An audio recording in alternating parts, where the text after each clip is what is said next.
Intentando salir de pobre, este es mi intento. Número 10. Hasta el momento solo llevo 5 vistas y un me gusta y 0 comentarios.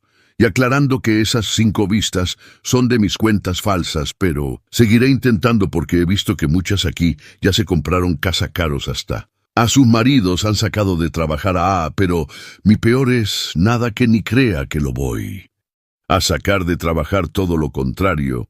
Tiene que trabajar más duro para que esté a mi altura, porque seré una influencer muy famosa y me mandaré a tunear, me pondré más buena que la Kareli Ruiz, así que aquí me tendrán por un largo tiempo subiendo cualquier pendejada que se me ocurra. Como quiera, la pena la perdí el día que tuve a mis hijos, cuando los doctores me vieron hasta el hígado. Así que, hermosas, déjenme un me gusta, aunque sea por lástima, para que esta pobre ilusa pueda cumplir sus sueños.